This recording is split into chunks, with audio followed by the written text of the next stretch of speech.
평안하십니까? 8월 13일 어썸큐티입니다. 레위기서를 통해서 하나님이 우리에게 제정해 주신 5대 제사에 대해서 지금 이야기를 나누고 있습니다. 어제는 기나긴 시간 동안 번제에 대해서 이야기를 했죠. 번제, 하나님께 더욱더 가까이 나아가기 위해서, 속죄하기 위해서, 죄를 씻기 위해서 완전히 소와 양과 염소, 비둘기를 태워서 하나님께 제사를 올려드렸던 이스라엘 백성들의 모습을 그려봤습니다. 오늘은 소제입니다. 소제는 피의 제사가 아닙니다. 유일하게 피를 흘리지 않는 제사입니다. 곡식입니다. 땅에서 나는 소산물을 가지고 가루로 만들어서 하나님께 태워서 제사를 드리는 것, 또한 그것으로 요리를 해서 음식을 만들어서 하나님께 영광 올려드리는 것이 바로 제사입니다. 소제입니다. 곡식과 함께 땅에서 나는 각종 소산물들, 그리고 또는 그 소산물로 만든 음식들, 구체적으로는 밀가루로 만든 요리를 하나님께 올려드렸습니다. 그것이 바로 소제입니다. 이 제사의 명령을 받았을 때는 분명히 사막이었겠죠. 그리고 이동했던 시기입니다. 1년간 농사를 짓고 이렇게 시간을 두고 있었던 곳이 아니죠. 계속해서 가나안 땅을 향해서 준비하고 있는 상황이었습니다. 그러나 하나님께서는 가나안의 입성을 분명히 말씀하고 계셨고, 가나안을 통해서 가나안에 들어가서 농사를 지을 것인데, 그 농사를 지은 다음에 땅에서 나는 모든 소산물을 하나님께 바치라, 하나님께 영광을 돌리라 라고 이미 이렇게 제정을 해 주시고 명령을 내리시는 모습입니다. 그래서 그 이후에는 소제를 많이 드렸겠지요. 그 이전에는 피의 제사를 많이 드렸겠습니다만, 소제라는 것은 곡식을 가지고 피의 제사, 번제, 화목제 그것과 같이 많이 드렸던 제사입니다. 그것이 바로 소제입니다. 오늘 소제를 중심으로 레위기서 2장입니다. 2장 모두가 하나님께 더욱더 나아가기 위한 두 번째 제사, 소제를 우리에게 말씀하고 계십니다. 첫 번째, 땅의 소산으로 드리는 것이 바로 소제입니다. 땅에서 나는 것들을 가지고 하나님께 영광 돌리는 제사입니다. 1절 먼저 제가 한번 읽어봅니다. 누구든지 소제의 예물을 여호와께 드리려거든 고운 가루로 예물을 삼아 그 위에 기름을 붓고 또 그 위에 유향을 놓아. 고운 가루, 밀가루를 이야기합니다. 고운 밀가루로 만드는 그 위에다가 기름을 놓고, 그리고 유향을 또 놓으라고 합니다. 기름을 부으라는 겁니다. 밀가루를 곱게 만든다. 제사를 드리는데 밀가루를 곱게 만들라, 곱게 빻으라는 이야기는 수고로 준비하라는 겁니다. 그냥 밀을 그대로 하는 것이 아니라 곱게, 불순물이 없게 아주 하나님께 드리는 제물을 정성껏 준비합니다. 그리고 그 위에 기름을 섞게 되는 겁니다. 그리고 향이 나는 향기로운 가치 있는 유향을 그 옆에 놓게 되는 겁니다. 밀가루, 또 기름, 올리브 기름이 되겠죠. 그리고 유향, 이것을 준비하게 됩니다. 2절입니다. 아론의 자손 제사장들에게로 가져갈 것이요, 제사장은 그 고운 가루 한 움큼과 기름과 그 모든 유향을 가져다가 기념물로 제단 위에 불사를 지니 이는 화제라, 여호와께 향기로운 냄새니라. 오늘도 번제와 마찬가지로 여호와께 향기로운 냄새로 올려드렸던 그런 제사입니다. 제사장에게로 들고 갑니다. 봉헌자가 제사장으로부터 가져가면 제사장이 그것을 받습니다. 그리고 책임지고 제물을 하나님께 바치는 일을 담당했던 그 제사장의 역할을 보여주고 있습니다. 한 움큼 다 태우는 것이 아니라 한 움큼만 잡아서 하나님께 제물로 올려드리는 그 모습이죠. 그것을 기념물이라고 합니다. 다 드리는 것이 아니라 이 정도를 기념물로 하나님께 제물로 바칩니다. 3절입니다. 그 소제물에 남은 것은 아론과 그의 자손에게 돌릴지니 이는 여호와의 화제물 중에 지극히 거룩한 것이니라. 다 드리는 것이 아니라 남은 것이 있다는 겁니다. 그 남은 것은 아론과 그의 자손에게 돌리라. 지극히 거룩한 것이다 라고 이야기합니다. 소제는 번제처럼 모든 것을 태우는 것이 아닙니다. 그리고 한 움큼 기념물을 하나님께 태워서 올려드리고 남은 것이 발생하게 됩니다.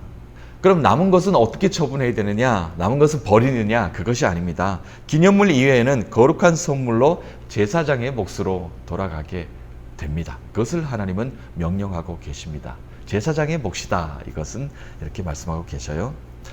하나님의 몫이 있고 제사장의 몫이 있습니다. 하나님께는 향기로운 제사로 올려드리고 그 나머지는 제사장의 몫이다 라고 하나님 말씀하셔요.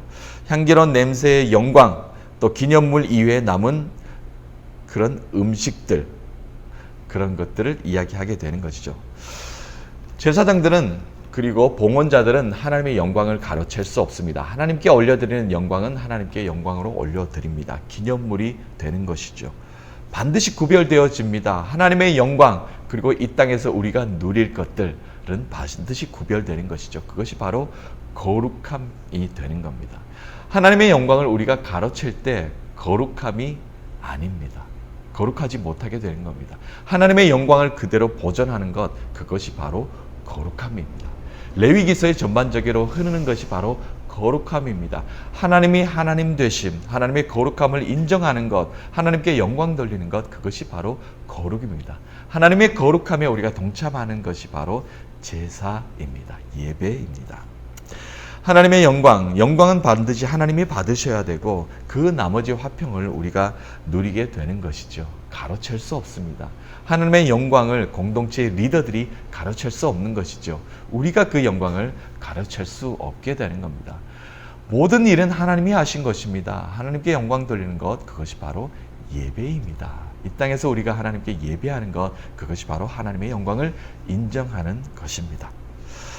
4절에서 7절 보니까 땅에서 나는 곡식의 소산물로 만든 음식물도 바칠 수 있다라고 이렇게 이야기합니다. 밀가루, 고운 밀가루를 가지고 하나님께 태워서 영광을 올릴 수도 있지만 그것을 가지고 요리도 합니다. 그 음식으로 만든 요리를 가지고도 하나님께 바칠 수 있었습니다.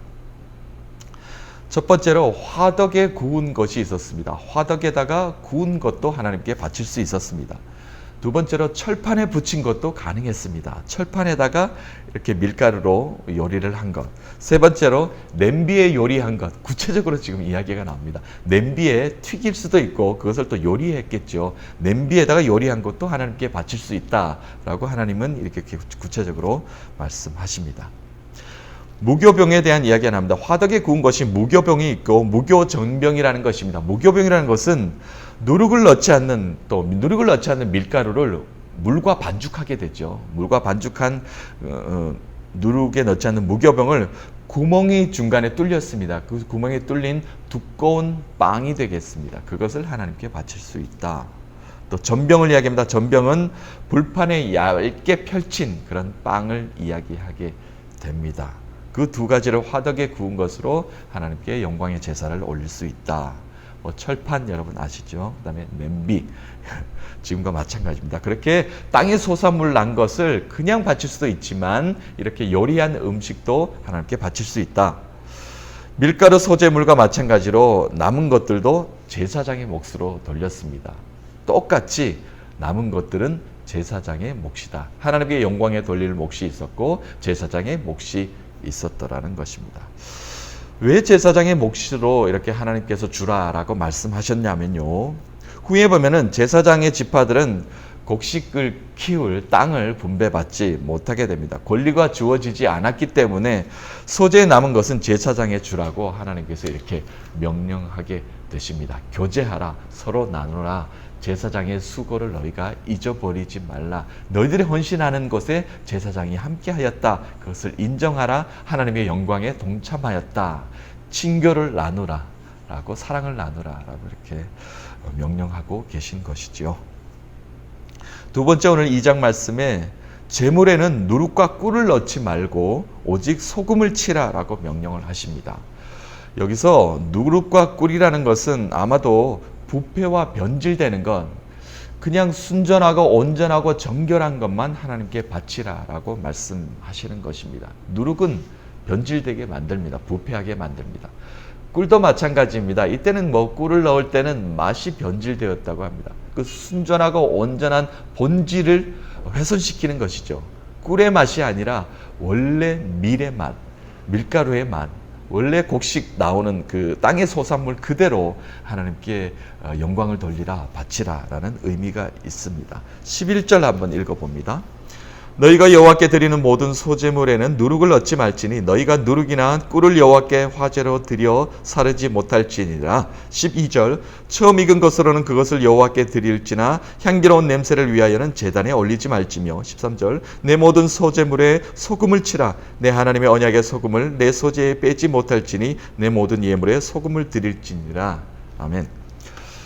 소금을 치라. 언약의 소금이라는 말이 나옵니다. 민수기서로 한번 가볼게요. 민수기서 먼저 읽어봅니다. 민수기서 18장 19절 이스라엘 자손이 여호와께 거제로 드리는 모든 성물은 내가 영구한 목세 음식으로 너와 내 자녀에게 주노니 이는 여호와 앞에 너와 내 후손에게 영원한 소금의 언약이니라.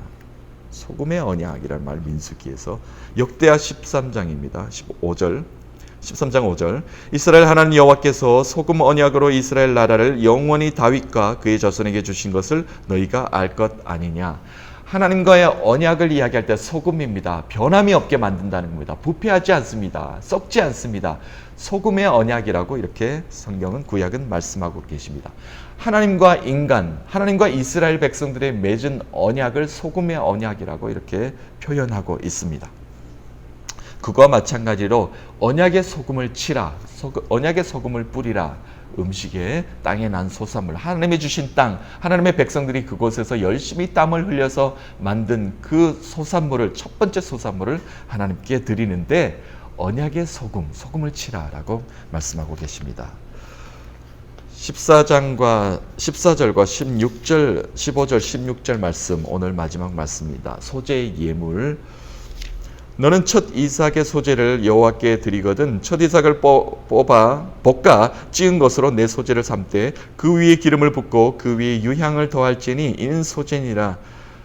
제사장은 찌은 곡식과 기름을 모든 유향과 함께 기념물로 불사를 찌니 이는 여호와께 드리는 화제니라. 똑같습니다. 기념물로 하나님께 여호와께 올려드리는 화제, 태워서 올려드리는 겁니다. 첫 열매, 귀한 것을 바치라 라고 말씀하고 계십니다. 오늘 하나님께서 이스라엘 백성들에게 성막, 회막, 모세를 불러서 이렇게 5대 제사 중에 오늘 소제에 대해서 레위기서 2장에 우리에게 하나님께서 명령하신 부분들, 어떻게 제사를 드려야 되는가, 그리고 제사의 의의는 무엇인가, 목적은 무엇인가, 방법은 무엇인가, 그리고 어떻게 제사를 드리고 제사장에는 우리가 또 어떻게 감사를 표현해야 되는가를 말씀을 통해서, 하나님의 명령을 통해서 우리가 알 수 있었습니다. 소제는요, 번제로 인한 속죄함을 받고 나서 감사의 제사로 여러 번 반복해서 드렸던 제사입니다. 죄사함의 은혜, 또 필요를 채워주시는 감사의 은혜, 땅을 우리에게 주셨다. 그리고 이 소산물로 감사의 풍년의 제사를 드릴 수 있는 그 감사의 은혜, 풍성한 은혜, 하나님의 필요를 채워주심에 감사하며 하나님께 영광의 제물과 제사를 올려드리고 또한 친교하며 나눌 수 있음에, 특히 제사장에게 말이죠, 소제의 의미가 있다고 볼 수 있겠습니다. 채워주시는 하나님의 은혜에 감사하는 감사의 제사를 올려드렸던 이스라엘 백성들의 모습, 오늘 레위기서 2장을 통해서, 소제를 통해서 우리가 발견할 수 있었습니다. 사랑하는 믿음의 주체 여러분, 필요를 따라 하나님은 우리를 채워주십니다. 감사하는 저와 여러분이 되실 줄로 믿습니다. 채워주시는 하나님의 은혜에 감사함으로 말미암아 하나님께 마음껏 영광 올려드리고 제사를 올려드려서 하나님께 예배하는 예배자로 하나님께 무한한 기쁨과 감사를 올려드리는 한날 되시기를 간절히 축복합니다. 감사로 예배할 때 하나님은 영광 받아 주십니다. 우리의 예배를 받으시는, 향기로운 예배를 받아주시는 그 하나님을 오늘도 감사하며 기뻐하며 영광 올려드리며 한날을 시작합니다. 승리함을 주시는 그 하나님이 오늘도 우리와 함께 하십니다. 그 영광된 하나님과 승리하시는 여러분 되시기를 간절히 축복합니다.